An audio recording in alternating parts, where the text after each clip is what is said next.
Olá pessoal, hoje nós vamos falar um pouquinho da importância de segurar corretamente ao volante na hora de você dirigir. Se nós observarmos que a indústria automobilística se preocupa com isso e já colocou em quase todo o volante a empunhadura, o local ideal onde você deve segurar, nós devemos entender que esta é a forma correta. É uma maneira que você consegue sair muito mais rápido de uma situação de emergência por estar bem posicionado. Vou dar um exemplo aqui no volante. Se nós segurarmos na posição correta, o que nós chamamos de posição 9 e 15, se fosse um relógio, 9 horas e 15 minutos. Nessa forma, segurando dessa posição, nós temos a tranquilidade de, numa situação de emergência, sairmos rápido tanto para um lado como para um outro lado. Então veja, essa é a posição correta.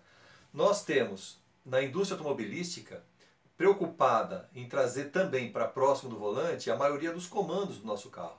Então veja, se eu já tenho os comandos próximo da mão, eu tenho uma empunhadura correta, por que eu vou segurar diferente? Por que eu vou segurar apoiando a mão no volante? Então são situações que nós devemos observar toda vez que formos dirigir. Se quisermos ir um pouquinho mais além, tá? Não é uma necessidade, mas eu falo que se a gente quiser aumentar a sensibilidade na hora de fazermos uma curva, podemos usar a referência que os pilotos de competição usam.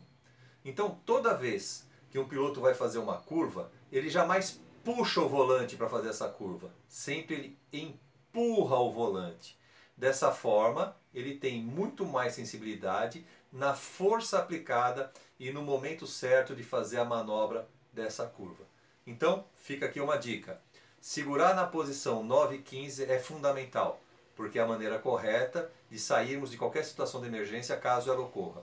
Mas se quisermos ir um pouquinho além, podemos usar a experiência dos pilotos de competição, que sempre tem como parâmetro nunca puxar o volante numa curva e sempre empurrar o volante. Dessa forma, a gente tem mais sensibilidade para fazer essa própria curva. Tá ok? Obrigado pessoal, até a próxima.